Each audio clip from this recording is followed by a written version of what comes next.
Hello everyone and welcome to today's video. I'm so excited because we're going to be starting a new series on my channel where I give my least favorite authors a second chance. So the title might be a little dramatic because it's not really like they're a bad author and a bad writer. It's nothing like that. It's just that I have read one of their books and I don't like it. We're gonna read another one and give them a second chance, see if maybe it was just initial book that I read that I just wasn't vibing with, but maybe other books by them I actually really enjoy. So we're gonna go ahead and do that today. I'm super excited because all of these are like very popular authors that are on like booktube and book talk and all that. So I guess this is a little controversial, but I'm still excited because I would love to be proven wrong, honestly. So we're just gonna go ahead and dive right in and do the first author in our series, and that is Christina Lauren. So I don't really know anything about Christina Lauren. I know that there are actually two people, so they're co-authors, but I've only read one of their books and it was The Unhoneymooners. So I read this in either early 2023 or late 2022. I just started getting back into reading and like this was pretty popular and I thought the cover looked interesting and the back of the book seemed interesting. So I was like, okay, let me give it a chance, and dang, was I disappointed, guys. Like this just didn't do it for me. It revolves around this girl and her twin sister is getting married. At the wedding, everybody ends up getting sick because they ate from the buffet, and the only people who didn't get sick was our main character. Her name's Olive, and I think the groom's brother slash best man also didn't get sick. So the sister, she was like, hey Olive, I'm too sick and I have this all-inclusive paid trip to,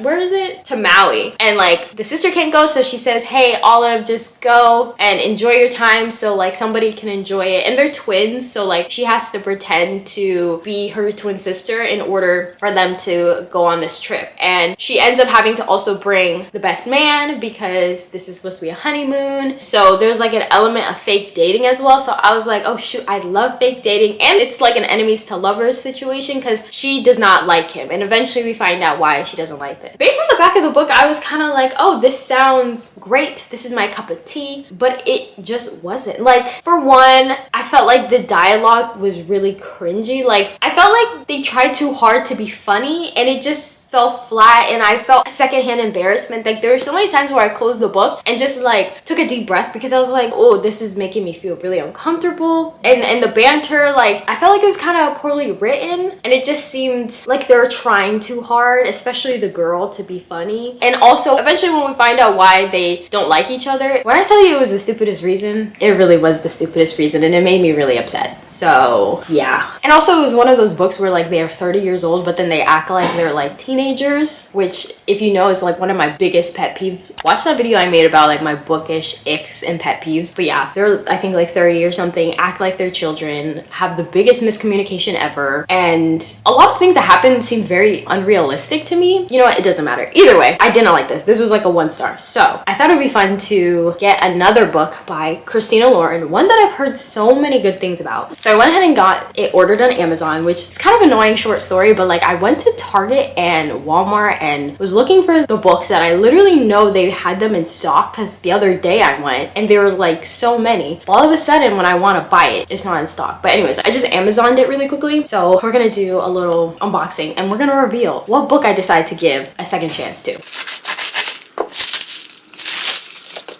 Okay, so I decided for this video we're gonna read Love in Other Words, which I've heard so many good things about. People have said if you're like a beginner to reading, like they highly recommend this book, and honestly I have no idea what it's about. So we're gonna read the back of the book. I think it's a friends to lovers, but I don't know. A second chance too. I think they like stop being friends or something, and there's like a mystery that we end up finding out why they stop being friends. I think it's also kind of heartbreaking if I remember correct, but I don't know. This is probably not the best book to give a second chance to just because I am not a huge friends to lovers or second chance romance girl, but like I can acknowledge when it's done well. So hopefully this was a good enough option, or we're gonna have to give Christina Lauren a third chance. But yeah, let's go ahead and read the back. So it says, Macy Sorensen is settling into an emotionally tepid routine. Work hard as a new pediatric resident, plan her wedding to an older, financially secure man, keep her head down and heart tucked away. But when she runs into Elliot Petropoulos, the first and only love of her life, the bubble she's constructed constructed begins to dissolve. Once upon a time, Elliot was Macy's entire world, growing from her gangly, bookish friend into the man who coaxed her heart open again, only to break it on the very night he declared his love for her. Told in an alternating timeline between then and now, teenage Elliot and Macy grow from friends to much more, spending weekends and lazy summers together in a house outside San Francisco, devouring books, sharing favorite words, and talking through their growing pains and triumphs. As adults, they become strangers to one another until their chance reunion. Although their memories are obscured by the agony of what happened that night so many years ago, Elliot will come to understand the truth behind Macy's decade-long silence and will have to overcome the past and himself to revive her faith in the possibility of an all-consuming love. If I'm being honest, this doesn't really sound like, I mean, it's probably good. I don't know. I don't think it would be something that I would really lean into, but I'm trusting because, girl, when I tell you, every person who even like didn't like this book have said like, read this one, like this one is so much better and all that. I'm gonna trust it. We're just gonna go with it, and if I have to give her a third chance, then we're gonna give her a third chance. But yeah, I'm very curious. How long is this? It's 403 pages, so not too bad. I think we can finish it soon. So I guess I'm gonna just do a little reading vlog, keep you guys updated on my thoughts while reading this. I'm gonna try to be hopeful. I'm gonna try my best to be hopeful, but I'm a little suspicious. But like, maybe Christina Lauren is not that great with like enemies to lovers and like fake dating, but maybe like friends to lovers, second chance stuff, they're like better at. So we're gonna give it a chance, see how it goes, and I'll keep you guys updated. My intuition's always right. Don't get hot better than FBI. I had your back, but you just proved me wrong. You proved me wrong. You proved it. Then everything unfolded, yeah. Okay, so it is time for our first little check-in. I am on page 177, so almost halfway. So far in the story, we have met Macy and Elliot, our main two characters, and pretty much this goes between the present and the past, where we get to know Macy and how her and Elliot met, and then where they're at in life now. So pretty much Macy and Elliot met when they were like 12 or 13 years old. It was after her and her dad bought a little vacation home a little bit after her mom died. In this vacation home, they're next door neighbors to Elliot, and they meet in a very interesting way and have been kind of inseparable since then. We get to see how they pretty much like grew up together in a very like interesting part of their lives, and we get to follow them and how they formed this like really sweet friendship. All we know so far is that in the present, they're no longer friends, and we don't know why. They haven't spoken in 11 years until Macy runs in with Elliot. This isn't a spoiler or anything. If you want to know the spoilers, stay tuned to the end of this reading vlog, but we are trying to find out what it is that ended their friendship 11 years ago. Right now, I'm at the point in the past where they're like 16, about to be 17. So they've been friends for quite a while now, and it's very interesting and like humorous and wholesome at the same time, seeing how they like grew up from preteens to like later teenage years, and how that's such an interesting part of life, and seeing just how close that they've been able to become. And in the future, we see that Macy is now a resident pediatric physician, and she's engaged to this man named Sean who's in his 40s, and she's like 28, I think. And what's also kind of crazy and like a little dramatic is that she's engaged to Sean 5 months after they met. So her friends are kind of like iffy about him, and she's not even 100% sure of him as well, but she still really wants this relationship to work. He has a daughter who's I think 6 years old, so it seems like she really cares about him and the daughter, but you know, when she runs into Elliot, some drama starts happening. So that's what we got so far. Okay, so even though I'm halfway through the book, not gonna lie, I picked this up a couple days ago. Like the last clip I showed you was days ago. I don't know if it was a slow start or just something I wasn't really feeling, but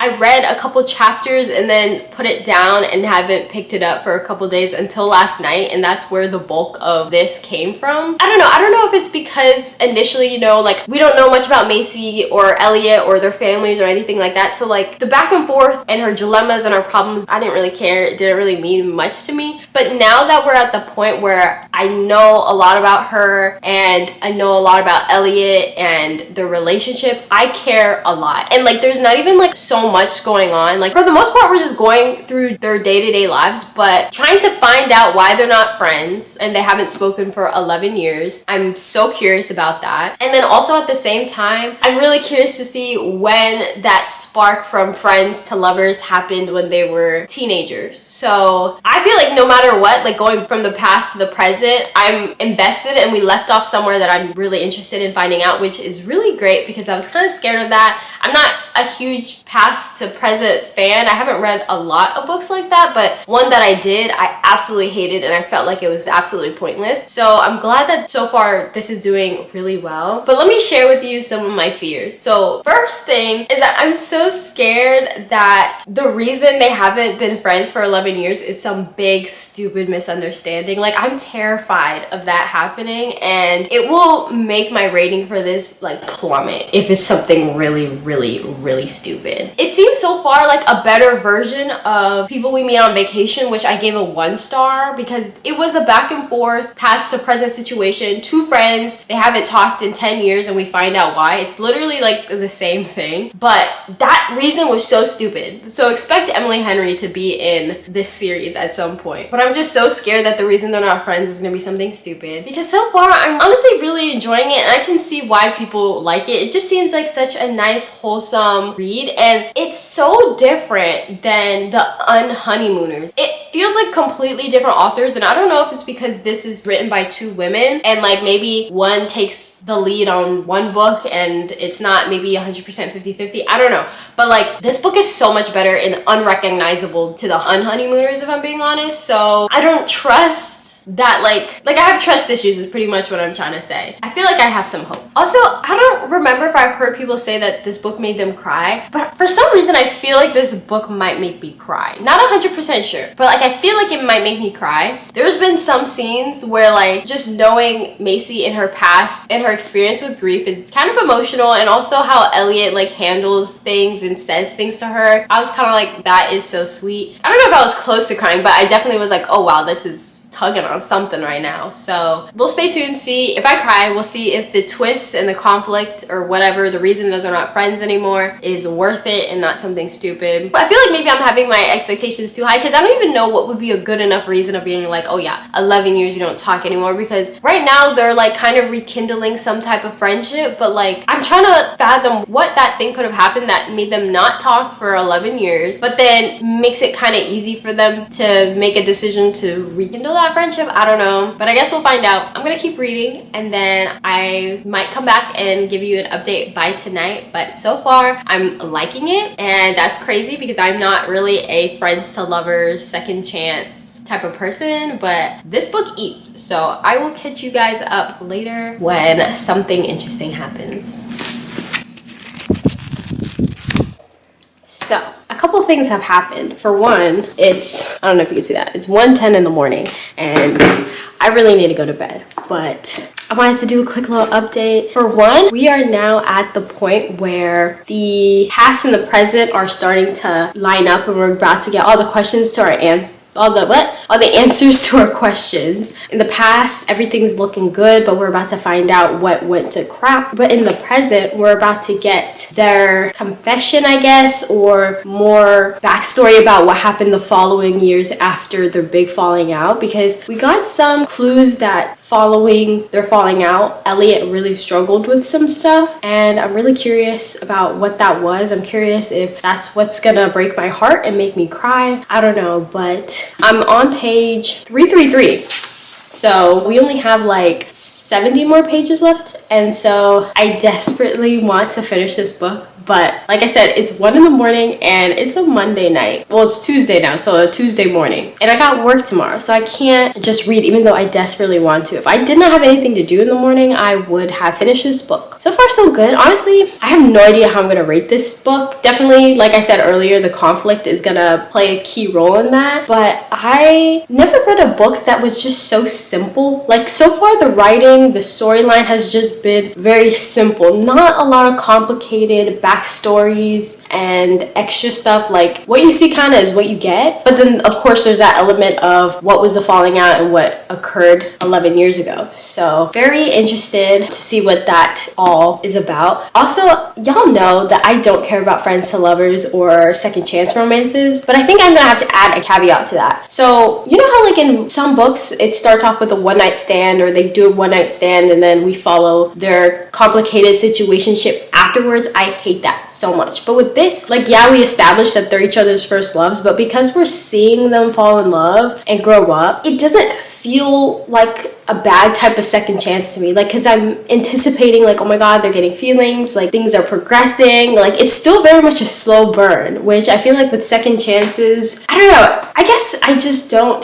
Okay, but then maybe that's a lie too, because I'm thinking back to another second chance romance that I read where we didn't see like a one night stand or anything like that. They were like childhood friends who had a falling out as well and hated each other. So I guess it was like an enemies to lovers type of situation, and then they got together at the end. But I still was bored at that, and maybe because they had like a lot of flashbacks. You know what, I'm gonna have to diagnose this. I'm gonna have to dissect this, because what is it between different second chance romances and friends to lovers that I don't really enjoy? Well, friends to lovers, sometimes I like it, sometimes I don't, and honestly, it doesn't mean I will actually hate it if I read it, especially if there's more plot going on. But definitely the second chance. I don't like a one night stand, and I don't know, the enemies to lovers aspect too, I guess. Usually I like a good enemies to lovers, but because they have a past, it just, I guess, makes too much sense that, yeah, they wouldn't like each other. And so it just gives baggage. But this doesn't really give baggage to me, because they're still very fond of each other, and there's not like anger, even though I don't know what happened. They don't have like animosity towards each other. So I don't know.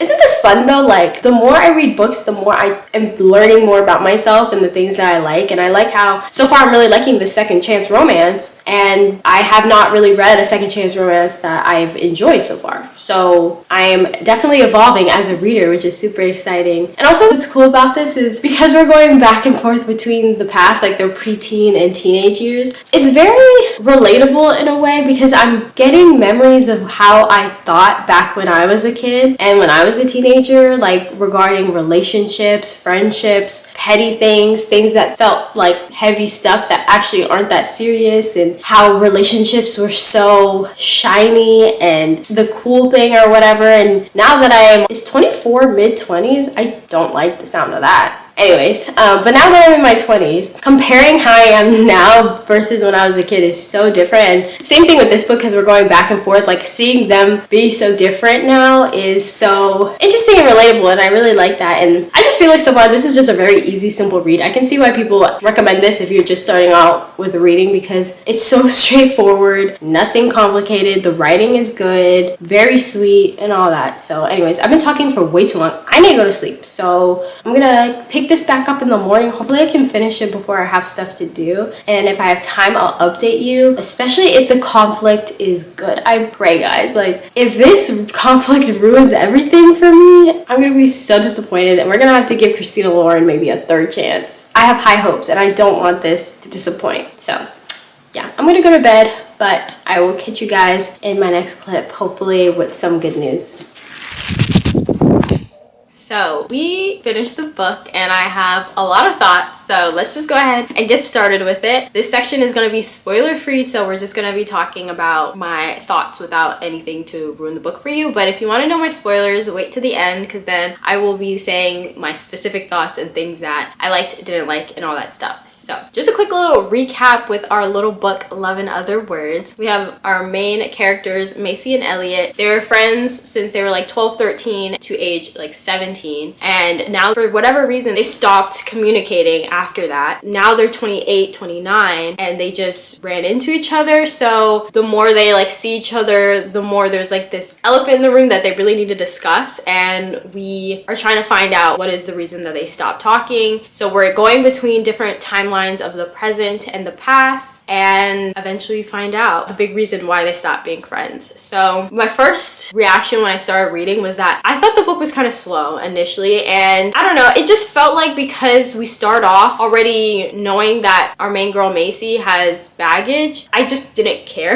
Like, I felt like I didn't have a relationship with her, I didn't have a reason to care, so it didn't really make me want to continue reading. So I read it for like a day, put it down, and then a couple days later I re-picked it up. But I will say, once I re-picked this book up, I devoured it. Like, it was really keeping me captivated. But I'm not gonna lie, I had a huge fear that like the reason they had like that falling out was going to be like a really stupid reason. Like, I feel like I have some PTSD from like stupid reason conflicts. I don't know. Like, just like some really stupid reasons that people like have a falling out and don't talk for a long time. So I was getting nervous, and I felt like the conflict was probably going to be the reason whether I think these two authors are my cup of tea or not. And so that was definitely my biggest fear going into it. But I don't think it really disappointed regarding the conflict. It was like a 2-part conflict, not gonna lie. So the first part, and I'll get into it a little bit later, I was uncertain. I was like, is this really the reason? If they left it at that, I would have hated this book. I would have been really mad. I would have felt like they wasted my time. But the second part, the more details we got, it made me feel like, okay, yeah, if this happened to me, I would probably not talk to this person for 11 years as well. Like, it was a good reason, and that's honestly all I wanted from this book, was a good enough reason. I didn't want my time to be wasted. Yeah, they didn't disappoint. Honestly, the writing was unrecognizable to the Unhoneymooners, which I'm so happy about. The Unhoneymooners was the reason why we're giving Christina Lauren a second chance, because that book was just not for me. I didn't really like it. They're just better at writing books like this than I think the Unhoneymooners. Also, because of the alternating timelines, I was really happy that I felt interested no matter what timeline we were gonna jump between, because again, in the past, we're like seeing them falling in love, becoming friends, and all that stuff. And then in the present, we're seeing, like, for one, Macy's engaged. She is engaged to a man she knew for 5 months, and they got engaged after 2 months. So trying to navigate that and be like, girl, what are you doing? And then seeing her trying to be friends with Elliot again, I just felt like there was like juice and tea no matter what timeline. So when we're flipping back and forth, I felt really happy. I was content because we probably left off in the present or the past in a good spot. You know what I mean? So it definitely left me interested. I feel like, not gonna lie, this is very similar to People We Meet on Vacation, which I hated. It is a alternating timeline of friends who, just like this, they haven't been friends for like 10 years, and we eventually find out why. And that reason was so stupid. This reason was not stupid. And I also feel like when we were jumped back and forth in the alternating timeline in People We Meet on Vacation, I was so bored. I didn't enjoy the past stories. The present was boring as hell, and I felt like there were just words on the paper. I said it. But this one, I felt like every chapter was purposeful. There were so many sweet moments, and even though in the present they were awkward and they are trying to get to know each other again, it made me want to root for them because I got to see how they fell in love and became friends in the past. So in terms of the romance, it was just so sweet and wholesome, and seeing like them grow up honestly like made me a little sentimental, just because of how I thought about relationships and friendships and whatever growing up. This book made me realize a lot of things about myself regarding friends to lovers and second chance romances that you guys know are not really my favorite trope. For one, I realized I don't like friends to lovers where their friendship has already been established. Like, I feel like I'm the odd one out in this, like I'm intruding on something. But in this book, we start off getting to know how they became friends, how they got to know each other, what made them fall in love with each other. Like, seeing them gradually become friends makes me enjoy the friends to lovers aspect of it. Also, I'm not gonna say like I love second chance romances all of a sudden, but I guess I like seeing them become friends, fall in love, have a falling out, and then try to rekindle things. Like, I like seeing the step-by-step of stuff. I don't like it when we're like starting off a book and maybe there's just 1 or 2 flashbacks of like what went wrong or something like that. Like, I want to be on this journey with them. I don't want a few like flashbacks or just a lot of exposition to explain what had happened. I also don't like one night stands. Those are like so annoying to me in books. So I think because we got to see them grow up, have a conflict, try to rekindle things, it made me feel a part of it. It made me feel like, okay, I don't mind a second chance, because in a way we have history, and I saw the history. Don't tell me you have history history. Like, show me you have history. You know what I mean? And again, like, having been there from the beginning just makes it all that better, in my opinion. In terms of spice, there's like 2 spicy scenes or something. There's really not a lot, and it's not crazy. So I'll rate it like a 2 out of 5 in terms of spice, but this book's not really about the spice. So yeah, the romance was cute. She was very wholesome, and in terms of my overall thoughts, I feel like I've been saying nothing but positive things, but I think the biggest thing that I feel like, I don't even know the words for it, like my biggest hesitation with this book is that there's this one scene that I feel like it would have been really important to have in Elliot's point of view, because there's still not a lot of clarity of that situation. I'll talk about it in the spoiler section, but I feel like there could have been a lesson there could have been some clarity, there could have been something that I feel like they kind of hinted towards, but they didn't really like explore, which I feel like did this book and did the relationship such a disservice. And because of that thing, it's making me, not that I'm not sure, but not like super confident in like what I think is real, I guess. I don't know, maybe they're gaslighting me in a way. Like, just this one thing that I wish we could get more information about is like making me hesitant to give this like the most amazing rating ever. Like, this, I'm gonna say, is a 4-star book. I really enjoyed it, but it could have been a 5-star easily if they just gave me that extra bit of information, because it's super important. Like, the thing that they're missing really would have made me think this is a 5-star read. You need to buy it no matter what. Like, I really do like it. I really wish I could give it a 5-star read, and I need to reread it. Maybe I missed something, but I don't think so. Like, I feel like they maybe missed the mark in one aspect, but overall I don't think it's something that's like gonna make the book terrible or anything like that. I just wish I could get a little bit more. But I feel like, like, this is a really good book. This made me cry. Remember when I said I feel like this book is gonna make me cry? For some reason, I feel like this book might make me cry. I had tears. Page 3, what is it, 383, I think? Yep, that, I can't even read it. Page 383, I literally was reading and I was like, oh no. Like, the tears, I could not stop it. It's just so heartbreaking, and when a book can make me cry like that, I know that they're doing something right. And I can see why people recommend this book to like new readers, because it's very straightforward, very sweet, the writing isn't stupid, the conflict makes sense, and there's like something interesting in both of the timelines, which that's all I really wanted. I just wanted to feel like there was purpose in doing it this way. Kind of interesting, like, this whole series is my own little second chance trope, and I started off with a second chance trope, and now I feel like second chances aren't too bad. I did not get the been there done that type of feel from it, which I usually get with second chance romances, so I really like it. I definitely recommend this. After the little slow part that I experienced, it kept me interested the whole time. 4 stars. I think this is probably my favorite read this year. Isn't that crazy? Like, I initially started off being like, oh, I'm not so sure, but like, I think this is my favorite book this year, guys. We're so close to finding our first 5-star read of this year, and I'm really confident that we're gonna get that. So yeah, if you want to read this book, highly recommend you get it. I got it on Amazon. I'll put the link in the description. It's literally only $10, so just get it. You can share with me your thoughts on it, and then come back and listen to the spoiler section so we can actually discuss it. But I think that is gonna be all. I'm going to go ahead and start talking about the spoilers. So if you made it this far, leave the open book emoji if you made it this far, and then if you made it to the spoilers, you can use a different emoji. So yeah, use the open book emoji if you made it this far, and thank you guys so much, and I'll see you guys in my next video.